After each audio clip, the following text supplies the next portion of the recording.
Today is March 27th. Opening day is upon us. This Thursday, the games count again. Let's break down the weekend and look forward to the season. You're listening to the Bridge to Buctober podcast.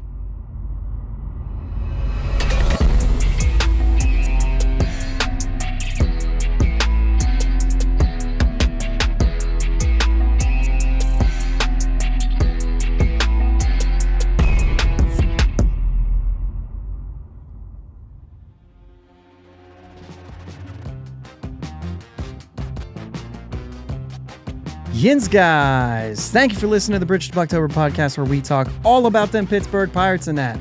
My name is Josh, and I'm joined as always by my brother Jake. What's up, Jake? How we doing, man? Well, the sun was shining today. Yeah, it was. Got to go hit with the boys a little bit, so that was good. Yeah. Sun was shining a lot more yesterday for us, but we had a nice about 80 degrees sunshine. It was a good day. Lucky man. Until the one day you were like, it's time to go mow. And I was like, oh, yeah, I guess I'm okay with not having to mow yet. Yeah. Ups and downs. Opening days this week. Heck yeah, man. The baseball season is about to begin. It's exciting, man. Yeah. I'm ready for these games to start counting, and that's the big thing. Because we just don't know what we have yet. Yeah, I'm just waiting to see still. We're so looking forward to this season. We're looking forward to seeing. I think that this is the one season where we're we've been talking about. We're going to start seeing good things. Mm-hmm.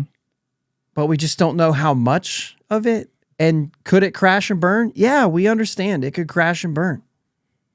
But, we have a positive look on the things that we'll see and the people that will start showing up in lineups, which is a lot of what we can talk about today is the roster organization, the structure. We're starting to see this, the 26 guys. We're starting to see that. What is the word I'm looking for here? Take shape. There you go. That's exactly the words I was looking for. We're starting to see it take shape. Including one that, we talked about, we thought was a possibility, Travis Swaggerty. So we're going to talk about that a little bit. And more. Bullpen. The rest of that thing. But basically that's what we're going to talk about here today is who's on this team right now? Who are we looking at going one way or the other? And this week is going to tell us everything. Yeah. And we'll look forward to opening day. So let's kind of get this thing rolling. We have, what did we say? There's, now I don't have the number in front of me, 16 guys on the roster right now. Got to keep switching back.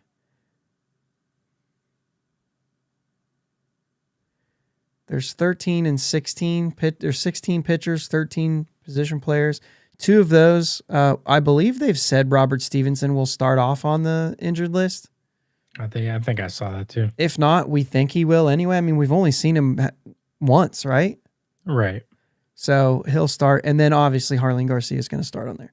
So we'll have two guys on the injured list. You can take those off of that, which means we're down to 14 and 13. So if you just think of it that way, one guy needs to go. However, it isn't that easy because we don't have a backup catcher yet. So two guys need to go to make room for the backup catcher. And then the other trick in that is we only have one. Find another lefty. Yes, we only have one left. Thanks, man. I'm drawing a blank over here as we're kicking off here. We only have one left-handed bullpen arm, and so I think it's still up in the air as a question, but will they find another left-handed bullpen arm? And if they do, then someone else also needs to go down. So we're going to keep breaking this down. Who do we have this week? Swaggerty Marcano, which we'll talk about more here in a minute. We had some more guys from the invites be assigned. One of those was Chris Owings, which I thought was notable because he could opt out. Mm-hmm. And he decided not to, that he would start off in Indianapolis, which is another infielder, second, short, third base that will get playing time in Indianapolis. So where are we trying to figure out where all this playing time is going to go and where these guys are going to fall into line and everything. Let's start with the shortest piece of this thing. We've got to have a catcher. Yeah, I think it's Heineman. I just Delay hasn't shown enough offensively to make up for defense, and I think they even said they're looking at defense to be the key factor in who wins that job. There was an announcement that Plawecki did not have a locker anymore. Was there ever an official announcement of what happened there? I know he doesn't have a locker, so apparently he's gone. But I wonder if it was, hey, we told you don't have a spot, which I think that was also said. He was told he's not going to have a spot on the roster. I would imagine he's a guy that had an opt-out and probably opted out. Tyler Heineman has an opt-out as well, but only if he's signing with another club. He's given an opportunity to sign with another club if they're not going to add him. And then, but it has to be a major league spot. Is that what it is? It has to be a major league spot. So essentially he's going to end up either still on this roster and at AAA, or he's going to be the guy to make the team. I still don't understand why Carter Benz wasn't given a legitimate shot at that. Unless, if the problem is, if they've been looking this whole time for just defense, then why even wait? It's Heineman. None of these other guys are good defensively. Right. So why even mess around? And if it wasn't based on defense only, then why in the heck isn't Andy Rodriguez the guy? You know what I mean? Right. Plawecki has triggered his opt out. He did? Yeah. Okay. That doesn't matter where you saw it. It's on trade rumors. Yeah. Oh, trade rumors. He was recently informed he won't be making a team and he will be triggering his opt out. Okay, so it hasn't been official yet, which is why it hasn't made its rounds or whatever. Mm-hmm. So, and it does say, and Chris Owings accepts. Right. Okay. Yeah, I mean, for me, it's like if you haven't been looking for defense, then it should be Andy. Right. And I believe that you, like, as catchers, like for the catching position, you didn't need to say we're only looking for a backup. Right. You know what I mean? You could be saying we're looking for another catcher. Yeah, because that's the way it works these days. Andy could have very well been on this team. Yeah, I learn from the best. Yeah. Keep developing your game at the major league level. I mean, there's no doubt in my mind that you put Andy Rodriguez in the major leagues right now and he gets the job done offensively. Yeah. So, and I don't think he's going to kill you defensively. I mean, I just feel like we just don't know. Yeah. Like, I just feel like I don't know. And it's not going to be Austin Hedges. We understand that. Right. But if you're doing like Austin Hedges, to me, he needs to catch Mitch Keller, period. Mm-hmm. I don't want to be messing around with a guy who's not who they're worried about. I mean, they're worried enough to send to AAA, right? Yeah. They're certainly only worried about his defense. If they're worried about his offense, I question what they're worried about. But there's no question that Austin Hedges, even if it is Andy or if it would have been, he's catching Mitch Keller. He's probably catching Roanzi. Austin Hedges. Maybe. I don't know that because I think, yeah. I'm sitting here trying to think of who you pair up, and like Keller and Contreras are going to be probably throw back to back. I don't care. I mean, they can catch back-to-back games for Pete's sake. No, I'm just saying. No, yeah, that is what that sounded like. Yeah. No, all I'm saying is my best pitchers should get Hedges. Yeah. First off, they'll limit runs more, which alleviates the hole in the lineup. But also, I want a catcher like that, who's a leader, who's a great catcher, being there for my guys. Yeah. For my ace guys. I mean, we use the word ace loosely here, guys. They're the best on the Pirates, right? I'm not saying Mitch Keller's guaranteed top 5 Cy Young. No, yeah, I get that. So, obviously, we know it's not Endy. We never really got our real shot to vent about Endy. We kind of understood. We knew it was going to happen. When the backlash came out, you and I basically fielded it by saying, guys, we already knew this was going to happen. Yeah. And we did. And you made the comment, yeah, but they could change their mind. And they didn't change their mind. They did not. So, Heineman's not shown up as far as offensively at all. But then again, who has? Right. So here's what I know. Let me find it here, because this one to me was very important, and I don't know what come of it. Oh, go figure. There's no way I'm going to find it now. Jorge Alfaro has the same sort of thing that Heineman has. Where he's being told, I'm not going to make the roster, or is he being told, or are they saying he's not? If he's told that he's not making the roster, it's the same sort of thing. Yeah, and say the Pirates would say we're going to give Alfaro a spot on the Major League roster, the Red Sox would also have 72 hours to decide, you know what, we're going to go and keep him on our Major League roster. Yeah. I was reading that earlier today, too. And I know that this is like a weird thing, and I've been on this guy every step of the way. I've been on Alfaro, and I thought, this is the guy we need, right? And it's never, I mean, there's never even been a link to him. Right. Which also tells me they're only looking for defense.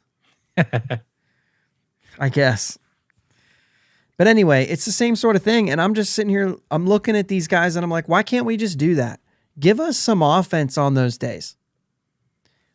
Let him catch Rich Hill. Let him catch Velasquez. Let him catch Brubaker too, or mix it up with Brubaker. I mean, let's get, what I mean? Let's get the offense going here. No, yeah, I think that would be a good move. But man, Hedges is just really... First he's got to not make Boston's roster. Does Hedges, like, I think we're at like 114 right now. Like, does he turn it on? Is there something that's a little bit better, or are we that lost? I mean, I think it's going to be a little better than that. It's hard. I think I don't know, man. I know you texted me earlier this week and just said, this guy's hard to watch hit or attempt to hit is what you should have said.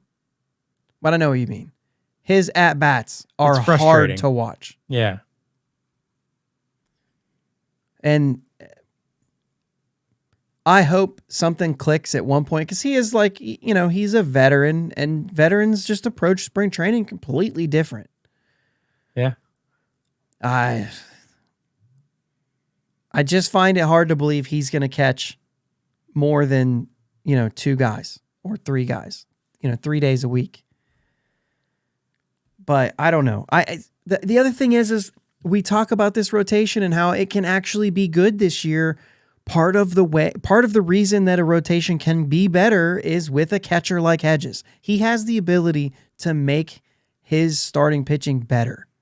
Yeah. Who for was sure. it was pitching the other day? And they kept throwing the curveball in the dirt. And Hedges kept blocking it. And he kept calling. Was it Brubaker? I don't think so. I think it was Will Crow, wasn't it? Maybe. Either way, whoever it was, I don't think it was Will Crow. Whoever I know it was, exactly what you're talking. Like I remember the same thing. Yeah, and it was like he just earned respect and he earned the confidence of that pitcher to keep going to a place, even though he couldn't throw that thing. Was it DeYoung? I don't think I'm going to remember. Okay. So whoever it was, he kept throwing it down there and they couldn't get the swing and miss on it. He kept throwing it too far. One of them was really short, like 4 feet in front of home plate. And he just kept blocking him and blocking him and blocking him. And I just remember them saying, like, this is big. This is big right now because he keeps calling and he's like, I'm going to block it. You're not going to screw up. Don't let that get in your head, but execute this pitch. And then finally they executed it and got the strikeout. Yeah. And it was like, that kind of trust is huge. Mm-hmm. And I get it. Like, regardless of what we are watching at the plate, he will no doubt make this starting rotation better. Not just because he blocks pitches either. There's a lot more to it than that, but that goes a long way in this process. And I just think that that's a big part of this, and I think that's a big part of his game. He will make the starting pitching better. And when you actually have a starting rotation that you think could be good, that's important. No doubt. So I don't disagree with the fact that he's there and that he's going to play. I just wish that we would fill him in with someone else. Yeah. Someone with a little bit of offense. So maybe it's Preferably. Heineman. Maybe they do go with somebody. But the problem is if they go with somebody who can hit, he's not on the team right now. Right. I mean, other than Endy. Right. So the other question is, who do you even go with that you can say, like, well, yeah, we could go get Alfaro, but we're going to have to give up a piece for him. Like, we're going to have to give somebody up for him, right? Or can they just not? It's not a trade. He can just sign. Yeah. Okay. So then you're going to sign a guy. Yeah, I mean, that makes more sense. Because eventually whoever that is gone. Because the last thing I want to see is you keep Alfaro and bring Endy up and can Hedges and not have Endy be able to work with Hedges. Right. Especially if Hedges is making a difference. Because if he is, I don't know. You can't get rid of him. Regardless of what he does to the lineup. It's just like going back to the National League. Yeah. He's like a pitcher. Except he should run into a few extra home runs. Yeah. So it's like having Madison Bumgarner. Yeah. Yeah, maybe. Maybe Matt Bum hit better. Anyway, outfielders look pretty set, right? We're not going to spend any time on this right now, but we're going to talk about Swaggerty. Actually, maybe this is the time we just go ahead and talk about Swaggerty. Connor Joe, Andrew McCutchen, Brian Reynolds, Kenny Smith and Jigba, Jack Sawinski. It looks like Smith and Jigba won that spot, and Swaggerty was sent down. So where are we at on this? You have the floor to go first here. So if you're saying that, and I know but if they're saying that the competition was between Smith and Jigba and Swaggerty, I'm okay with the move. It's just a hard decision. It's just a hard decision that they could have flipped a coin and went either way. But the fact that Connor Joe is still here and Swaggerty's not, that frustrates me a little bit. Okay. I know Connor Joe's been improving, but I don't know. For me, he's a 30-year-old guy who hasn't done anything yet. Okay. And I don't think there's a lot there. I mean, I think he's a bench player in the major leagues. I do. Mm-hmm. But I think Swaggerty's a better option. So here's where I will come in and say that I don't. And the only reason is because the He number... hits right-handed. Nope, don't even care about that, to be honest with Okay. you. The number of at-bats that are available for Connor Joe is not something I want to see. Okay, so any given day, Brian Reynolds is in your outfield, Jack Sawinski's in your outfield, and Kutch is not going to play outfield 50% of the time even. He's going to spend most of the time at DH. So you're looking to spell McCutchen with a guy. And that was either going to be Smith and Jigba or Swaggerty, in my opinion. Because then there's another guy who will not see that type of at-bats. So if you're trying to split the time that McCutchen's not playing defense between two guys, then that means both of them aren't playing that much. It's hard to be good unless you have consistency. Smith and Jigba will get an opportunity to have consistency here while Swaggerty gets consistency playing every day in AAA. Smith and Jigba had a better season last year than, in his time, I believe, than Swaggerty did. What did he play last year? Obviously, we're not talking about his time in the majors, but he played in 52 games, 277, just a homer, but on base again. You know what I mean? And the injury was there, which is interesting that you. Swaggerty lost 2 seasons when he got injured. It was 2 seasons, right? He played 12 games in 2 years. So last year was his day or his year to kind of bounce back from that, and he hit like 250 something. You know what I mean? Still showed a little bit of pop, as he will. But just a little, you know what I mean? And he is what he is. We've seen other guys hit like that in spring training and it not translate to the regular season. I'm okay with them saying, keep it up. If you can keep it up and we have a spot at some point, it's yours. Like, he's the first to come up in that outfield if he continues to play well. But I just don't. I think if he goes and he gets the same a number of at-bats that Connor Joe gets, I think we're kind of, if you have guys that you think are good, are starters, don't put them in a bench role. Let them start in AAA. Get your guy, even if he's better than the guy who's going to be a bench role guy, let the bench role guy play the bench role. Let the starters play the starting positions. That's the way a lot of teams handle this. And the Pirates are no different. If they've got a guy who they think is going to be a starter, he will play every day in AAA. And you let a guy like Connor Joe, which, by the way, he hasn't been bad this spring. He's been good. No. And so he has earned, like, he hasn't done anything to say, like, well, we can't trust him. You know what I mean? He can even steal bases, surprisingly.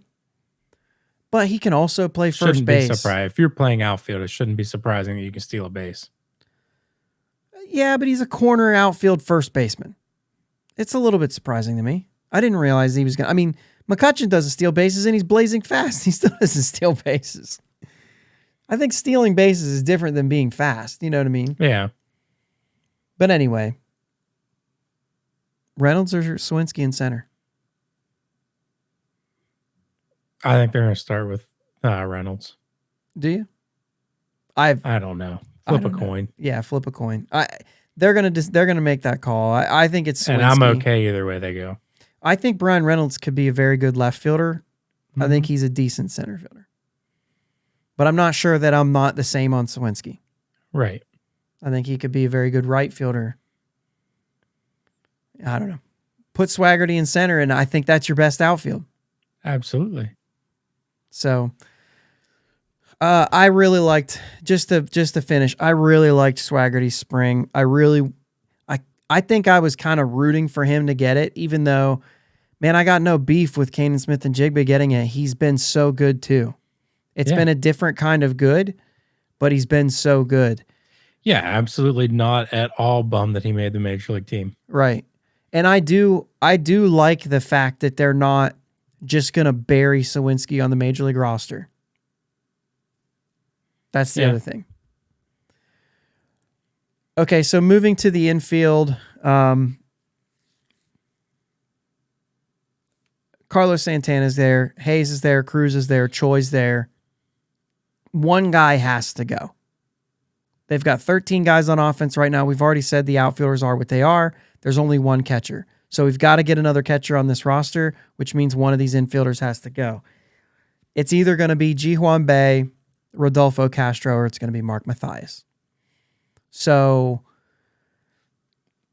Mathias just kind of fell in your lap here because of the way the Rangers are built right now.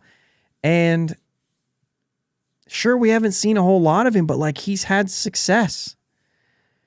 I think for what he's going to be, I don't mind if they go with him and send Bae down. Because I think it's Castro who will continue to play at the major level, and he kind of has to. I think if you send Castro down now, if somebody would have came out and won the second base job over top of him, I could see Castro still would have stuck around as a bench player to come in and play all three positions in the infield. And I think that would have been fine. But he can't go down. Right. Or else he's done. I agree with that. So the question is, Mathias, we said that. Mathias still has an option too. And Ji-Hwan Bae has just now started to get reps in the outfield.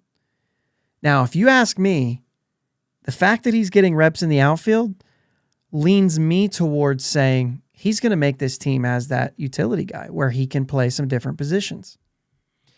I mean, I can see that, but at the same time, like I don't see us needing to use him in the outfield. I feel like we got enough outfielders that can play outfield just fine that we don't need another one.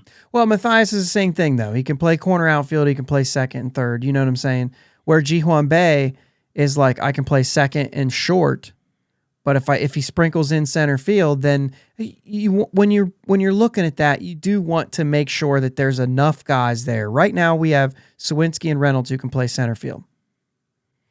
If Bae makes this team, you have a third guy. Do you need a third option in center field? Not to start games, but you never know what happens in the course of a game. You want to make sure that you have things. But so in the course of a game, you have something happen. You don't think Canaan Smith and Jigba can go finish the game in center field, and then we can make a roster move as soon as the game's over? That's true. I see that.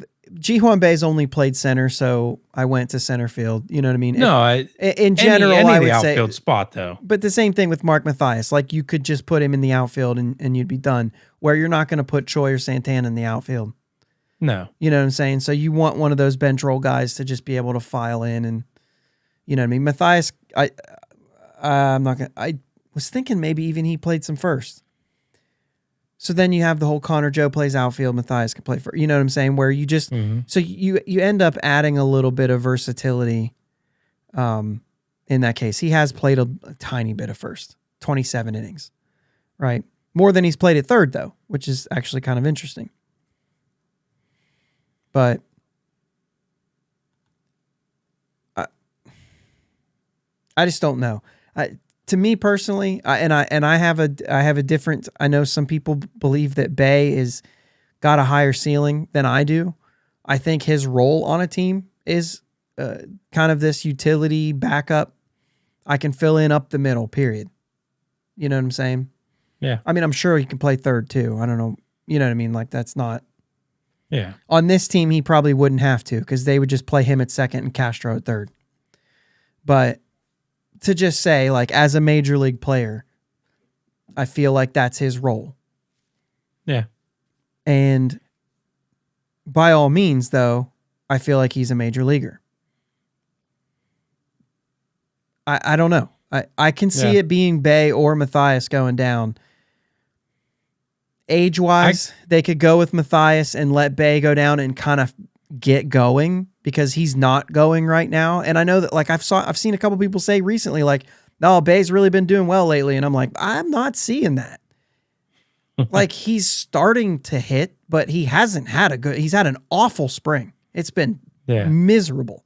The first part of his swing, I was like, I don't even know if he's supposed to be a right-handed hitter. Like I'm exaggerating right now, but I can't believe that like people have thought that he's had a good spring. He's been bunting more lately, and that's how he's getting on. And I love that. Most guys can't do that. But sometimes that's how you get going. And I have noticed he's hit barrel more often recently. We know that like this dude can hit. Mm-hmm. You know what I mean? He's even got a little bit of pop.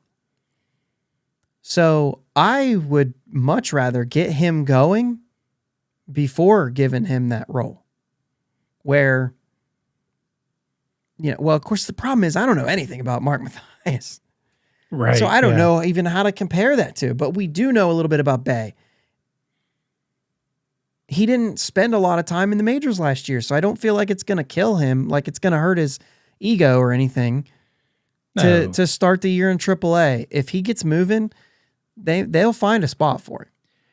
But it's like you were talking about it, like we were talking about before we started. There's not a lot of, doesn't look like there's a ton of at bats for him in AAA. No, so that goes back to Chris Owings. I mean, they will make it. Yeah. Yeah, they'll make the at bats, but that goes back to Chris Owings accepting that. Like that's another guy who's going to play infield there. Is Peguero going to be there? We don't know yet. Is Nick Gonzalez going to be there? We don't know yet.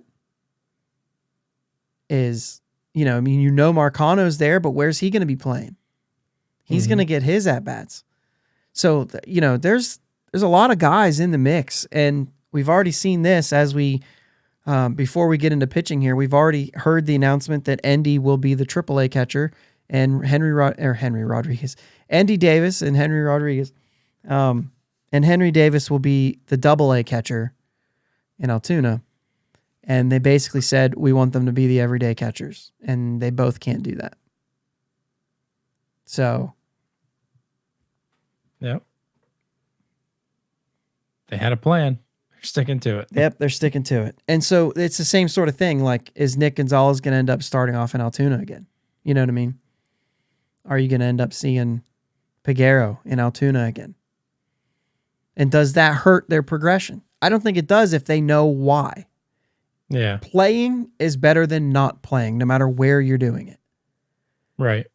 And really, there's not a huge difference when you're talking about reps and, between AA and AAA, there's just a lot of, there's not a lot of differences as far as like getting to play. Like every once in a while, you're going to face some better pitching.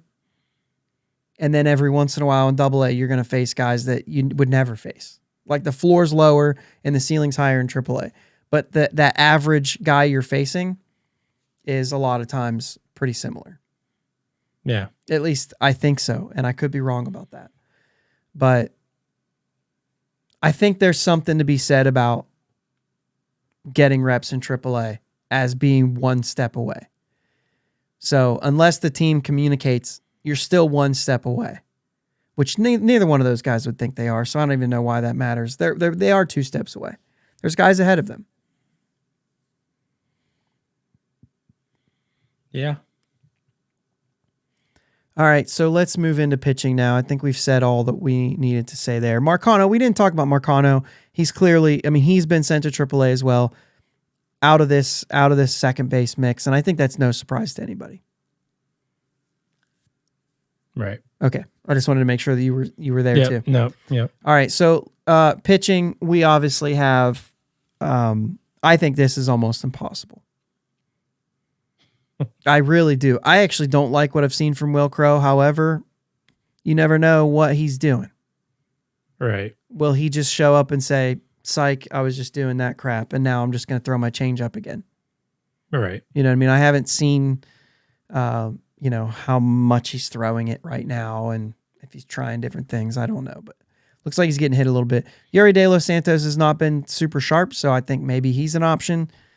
But essentially, of the guys that they have right now, minus if you're looking, if you pull up the roster on MLB.com or Pirates.com or whatever, however you want to say it, but They still have Harleen Garcia and Robert Stevenson there. We believe that they're going to be on the injured list. And so those are the first two that you can kind of take off this list. And then they're sitting there with 8. But they also have an extra rotation piece in Johan Oviedo. So then it's like, okay, if Oviedo is not going to make the Major League roster, then he goes down. And now you have an even amount of guys. You're at 13, I believe. 1, 2, 3, 4, 5, 6, 7, 8, 9, 10, 11, 12, 13. You're at 13. But if you think Oviedo is going to make the roster, then one of these guys have to go down. The caveat to all of this is whether or not there's another lefty somewhere available. Keep your eyes on the waiver wire.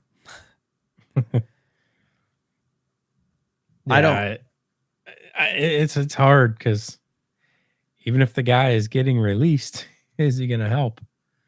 Is he going to be better than, leaving one of these right-handers up? Well, in my opinion, he has to be better than Cam Aldred. He has to be, you know what I mean? He has to be better than Rob Zastryzny. If a guy from the waiver wire, if they want 2 lefties, yeah, he only has to be better than those guys. Perdomo was already assigned to minor league camp today, so it's not going to be him. I'm trying to think of it. So Zamora's still available. Zastryzny's available. Caleb Smith has been reassigned a little while ago, a couple weeks ago. Is it that? Is it Zamora, Zastryzny, and Aldred, who's not even a non-roster invite? So he doesn't show up on this list of on the site, but he is. I mean, I would think he would be an option. Like, he didn't look terrible. He made an appearance last year. Yeah, I mean, he's definitely another option. If they're not going to find somebody on a waiver wire, then I think I lean his way. Yeah. I haven't hated Zastryzny in his appearances. I could see them going that route. Otherwise, I mean, for me, I'm watching that because you just don't know. Mm-hmm. You don't know who's going to pop up on that. I mean, guys, even these like non-roster invite type things, like, if I'm not going to make the team, you're going to, I get an opportunity to sign with anyone else. Yeah. So you may run into situations like that I think still provides you with something. I mean, I don't know who's on what roster right now. I know that there's a couple guys that have been, hey, watch out for this guy. Who was the one team that they said, keep your eye on? Now I can't think of who it was. Somebody on Twitter just told, like, in a conversation we were having, I said something about the waiver wire, and somebody said, keep your eye on this team. And I forget who it was, but apparently they've got an abundance of lefties. I was looking around on just rosters and that, and it looked like that was the Marlins. Okay. Marlins seem to have a couple guys that more than enough lefties anyway. But the problem is if you're looking at something like that and the guy is like good, real good, you could consider a trade, but is it worth it for this team? But if it's a waiver wire, it's not. You're claiming. Right. If it's waiver, I said, but if it's a trade, is it worth making a trade for the 2023 Pirates when it depends on how long you think Garcia might be back in a month. I don't think, I mean, I think you're going. Yeah, it was 4 to 5 weeks before he throws. Before he even tries to grip a baseball again. Yeah. You know what I mean? And now you're talking about, but it hurts. I'm going to have surgery. Oh, crap. Right. Now we got to go down this path where he's got to have surgery. We're not going to have him till August. So I think you have to do something. And this is where I was trying to make a case a couple weeks ago where if it was going to be 2-3 weeks, maybe you just go with another righty and just not worry about it. But we're already past that point, and now you're kind of past the point where you're saying, just throw this guy in there and let him handle it until he gets back. I mean, we may not see him for a while if he still can't grip a baseball after that time. Right. Yeah. You just don't know how this is all. We may never see him pitch. Right. It could be some freak thing that just can't really explain what happened. And this is obviously like you have to prepare for the worst. Mm-hmm. And I think that's where they're at right now. I think a trade would still work because last year this bullpen was not used correctly and it hurt us.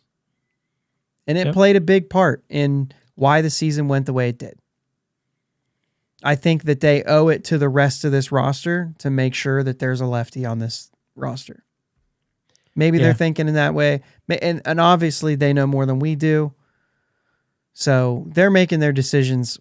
We're speculating and saying, I don't know what I would do. You know what I mean? We have no experience. We're just, the fans saying, do this. You know what I mean? Like, they know more kind of a deal.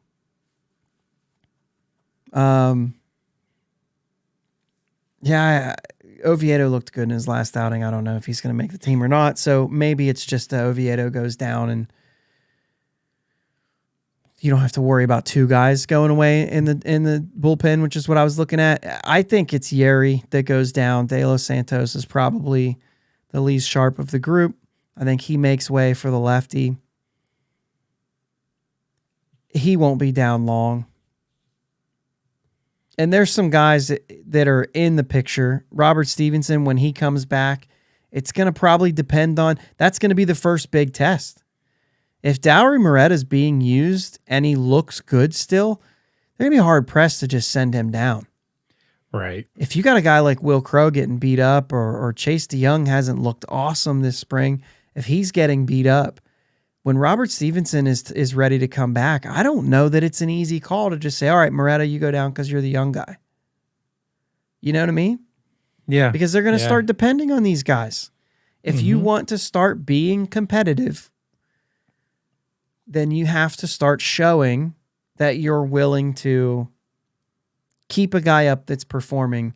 And even if that means, I don't know if Will Crow has any options. He might have one. If so, they could send him down and say, get it right. Yeah. But Chase DeYoung, we know, does not. If they send him anywhere, he could be picked up. And I just lost Jake. He's disappeared completely from the room. So if you're watching on YouTube, you realize it. But I tell you what, I'm going to go ahead and hit pause. And we'll see if we can get him back and then be right back. And we're back now with Jake back on the screen. Hey, guys. We don't know what happened, but no idea. Either way, he's back. It actually wasn't even that long. It was literally probably 30 seconds without Jake and he came back. So anyway, let's, we don't know what's going to happen. Just keep your eyes on what's going to happen there. I believe I know that we have fun always saying, let's predict, but like, it is what it is. You know what I mean? We're close. We're close to knowing who's on this team. We're close to knowing who will be playing Thursday or who will be on this roster Thursday, with the exception of like two guys, right? We that infielder has to shake up that situation. That makes the way for the backup catcher. And on the pitching side, somebody's going down, whether it's Oviedo, De Los Santos, Moreta, one or two of those guys, depending on whether a lefty gets brought in, whether it's Cam Aldred, Sestrizny, or if they get somebody off a waiver wire somewhere, or my goodness, maybe even make a trade. I've seen a lot of people saying, trade Cal Mitchell now because he could play for someone, you know what I mean? So why not? Why is that not an option? It absolutely could be. Yeah. So I don't know why you wouldn't keep him, because if somebody goes down with an injury, it'd be nice to be able to bring Cal Mitchell into the situation. already having experience rather than, well, now we got to give somebody a chance that we don't, you know what I mean? Well, of course it'd be Swaggerty, but you get the point. You get the drill. Opening day is Thursday. Yep. You excited? You excited to go? I am. I have tickets. We are going. My wife and I and two of our friends are going down. Very excited about it. I don't know if I've been. I certainly haven't been to an opening day that's not in Pittsburgh. But if any of these home openers been opening day at the same time, that was going to be 2020. I feel like we've been to one. I feel like there was one. Was the Neil Walker 10th inning walk-off, was that an opening day or was that just the home opener? Do you remember that? It was like nothing, 10th inning, Walker hits and we were sitting together, but we were up high that year. I was thinking it was the year that we sat on the Clemente wall. It was freezing cold. Snow. Freezing. We were all bundled up, snowing. Yeah. Snow blowing everywhere. Mm-hmm. I wonder if there's man, I should have looked that up, but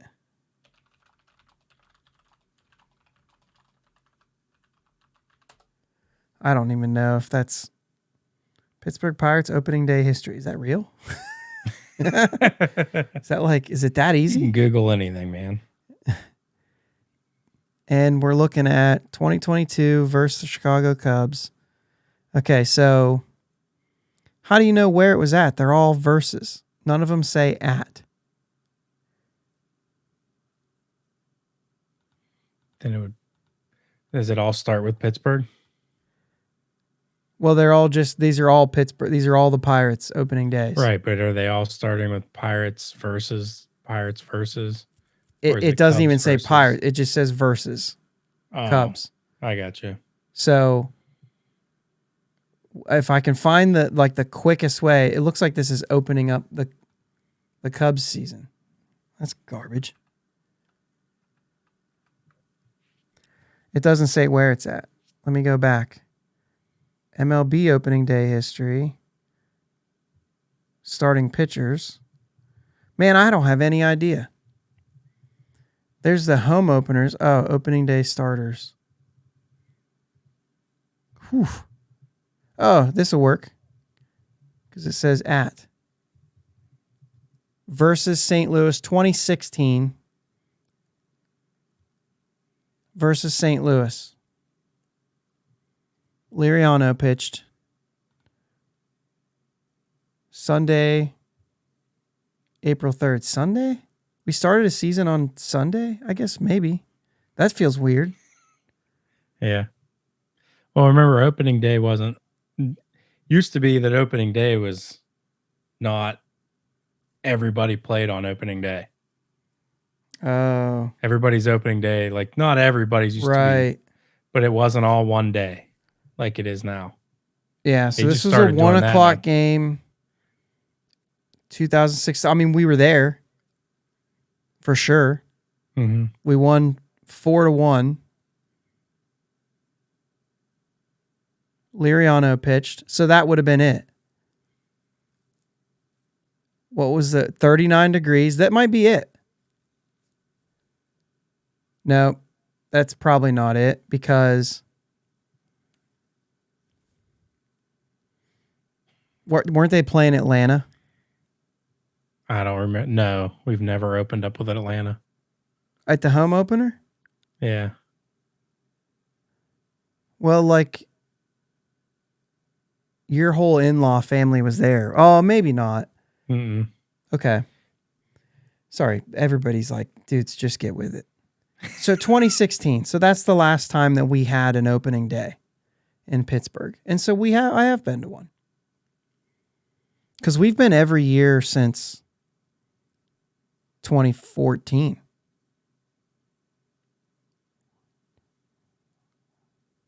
Right? Yeah. We've been every year since 2015. Maybe. Something like that. I should know this stuff. Because we've been there every year since Keely's been. Yeah. since she was in the womb. We've been at every home opener since. So either way, that would have been the last one. So we would have definitely been there. Yeah. And then the 1-0, 2014 was against Chicago, the 1-0. That was an opening day. And we were there. That was the Neil Walker walk-off, where we were sitting up high and in right field, but like in foul territory up high. And Walker hit the walk-off in the 10th inning. That was an opening day as well. Okay, so we got it. We've been to a couple opening days. Yep. But I've never been to one away from Pittsburgh. Me neither. And what's that? I get to experience that as well this year. Where are you going to be on opening day? A home opener. A home opener, yeah. I'm saying like an actual true opening day. I've never been to an opening day somewhere else. And for it to be somewhere else and be in Cincinnati, I don't think it gets any better than that. Yeah. You know what I mean? The true opening day. We're not going to make it down for the parade or anything like that they do. But it is the city that truly recognizes opening day as a holiday. Mm-hmm. The parade, the whole deal. I know there's going to be a ton of stuff going on. But they recognize it as an actual holiday in Cincinnati. This should be countrywide. Yeah, I think so. But, I mean, it's not one that you probably get off work. I bet they don't have school on that day. You have a parade downtown. They can't be going to school. Who's going to the parade? Right. Parades are for the kids. Unless they tell that to the people down here. Them are fighting words. That's a different parade a little bit. No, like they do parades for everything down here. Oh yeah, it's just a thing, huh? Yeah, it's just a thing. Well, either way, we're not going to be going to that. We're going straight to the stadium. But we'll be there early enough to kind of enjoy some of the festivities that they'll do. And I mean, we're talking about, this is a pretty cool one though. When you talk about two of the oldest franchises in baseball, I think it's going to be pretty cool. And their stadium's, nice. You know what I mean? Like it's like if you took PNC Park and went and squeezed it up. So everything's like more steep. And then when you get the vendor, you can't see the field. Yeah. Which I think is one of the greatest things about PNC Park. Is you're walking around the concourse, you can watch the game as you're walking. Yeah. You know, you see what's going on. And of course, you look across the opening in the stands and you see rural Kentucky. That's pretty fun too. But see Newport. Yeah. But either way, I'm really excited to be there for opening day. It's going to be a fun time. And then we'll be at the home opener the week after. Mm-hmm. That's always fun. More fun. Yeah. Than, being somewhere else. So, you got any hot takes for opening day? I mean, we got Keller going. Do we know who's got Hunter Green? I imagine. Green. Shoot. That's going to be, it's going to be fun to watch him though, too. I don't think I've seen him throw, and what he's doing right now is nuts. I did see that the third, did we lose him again? He's frozen. He's gone. Are you kidding me? We're going to ride this one out. I'm just going to go ahead and explain this because I think he'll probably be back by the time I'm done explaining it. But I did see that the third highest paid player on the Reds roster this season is Ken Griffey Jr. I think the Reds will pay Ken Griffey Jr. $3.6 million this season, and I think only Votto and one other guy will make more than that. So it's one of those years for Cincinnati. It's one of those years. We're about ready to wrap this thing up. This week, we will have another episode this week, and we plan on doing that moving forward, as we've said before. If you haven't been listening, we have been releasing the last 2 Fridays. We've released our projections and predictions for the year, one for players and one for team, and we did our standings and things like that as well. And this week it's we're still trying to decide. We may actually release on Thursday morning as like a it's opening day kind of a thing. I don't know if we'll do that or if we'll do a recap of Jake's back. I'm just rolling through, man. So just kind of explaining what's going on this week. We kind of do a recap of the game Thursday, or if we do the other where we release Thursday morning. It just depends on our timing. I mean, I'm going to the game, so I'm going to be back late. Jake is disappearing again. So, he's still back. He's not going to be back because he's gone from the screen over here. So, or is he? Are you still there? I can't hear him. He's there, but I can't hear him because I'm getting my audio from this screen and he's not in that screen. So, seems like he can hear me. He's coming back. You guys are just along for the ride on this. This is rough. So, it's fine. But either way, it'll be either Thursday morning or Friday morning. You guys will get another one. And then we're moving right into the season. So we'll have Mondays and Fridays for our episodes this year. Very excited about that. We'll be able to kind of go series to series and provide our updates that way.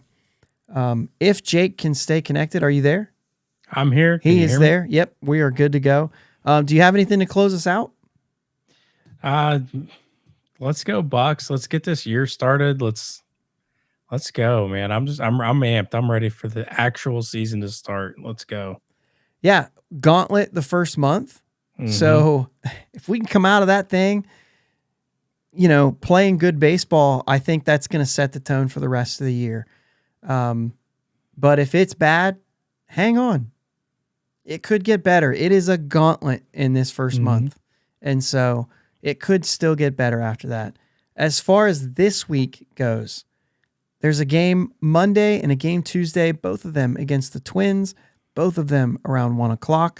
If you are somebody lucky enough to have MLB TV, you would be able to watch the Minnesota broadcast on Monday. Otherwise, it's radio. And then Tuesday will be on AT&T. So we'll get that one. That is the last game of spring training. You will get to see that. I would imagine you're going to see some sort of preview of what we're going to see on opening day the next couple days. At least one of the next couple. Wednesday off, and then we're at Thursday. So, big deal here. I don't know how that lines up with the pitching. We have Friday off, so it's Saturday, Sunday, Monday. So I would imagine you'd probably see whoever our number 4 and number 5 are, depending on when the last time they pitched was. You know what I mean? Yeah. I don't know, but you're not going to see Keller the next couple days. No. Because he's throwing Thursday. You're not going to see... You might see Brubaker. I think Brubaker's supposed to throw tomorrow. Okay, so that means he's not going Saturday, but he could go. Well, I guess he could. That would put him on 5 days. He would pitch Saturday if he was going to go for his 5. Because I know he hasn't pitched since his little interview, and he said he's getting one more start in the spring. Okay, then it would almost have to be. So he may be number 2. Which I could see them going Keller and then Brew. I still think Rich Hill throws the first game in Boston because of the lefties. So we might see Keller, Brew, Roanzi, and then Boston starting off with Rich Hill and Velasquez. Mm-hmm. Next, I got to make it up to Fenway. Oh, I need to go there so bad. Or they change it too much. If you guys are going... I'm going to say this now just in case you don't listen next week. If you guys are going to the home opener, hit us up. We've already had a couple people hit us up and say, let's meet up. Also, if you're going to Cincinnati, hit me up. Get on the Twitter and send me a direct message on there and let me know. I mean, I'll be down there with some friends, but if you're going to be down there and you want to say, hey, let's make it happen. We want to get to meet you guys if we get a chance to. So, yeah, I'm probably just getting standing room only tickets for the home opener, so I'll be wandering around. Oh, that's a good point. So if you really like, Jake's going to be around, so find him. He'll be walking around, standing out at all these new places at PNC Park, I guess. Make sure you can see that video board. Yeah. That thing looks right? amazing. Looks so good.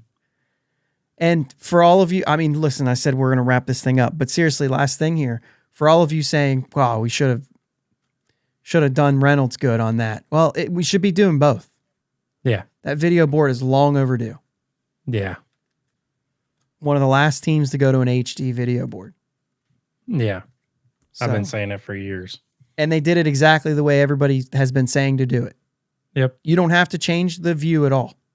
Just Right. take those ads down, make the screen. Most of the game, you're going to see ads there. Mm-hmm. Don't think you're not. Like, we're going to still see ads there It's going to look almost exactly like it has.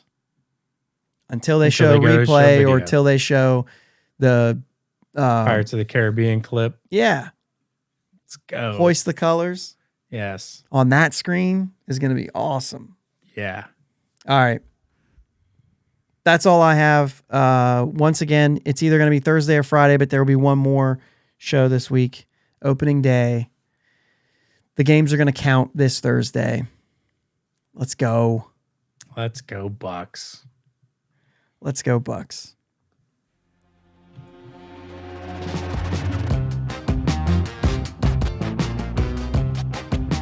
Thanks for listening to my dad and Uncle Jake on the Bridge to Buctober podcast. Follow them on Twitter, Facebook, and Instagram at Bridge2Buctober. Don't forget to subscribe so you know when new episodes are released. Clear the deck, cannonball coming, and let's go Bucks!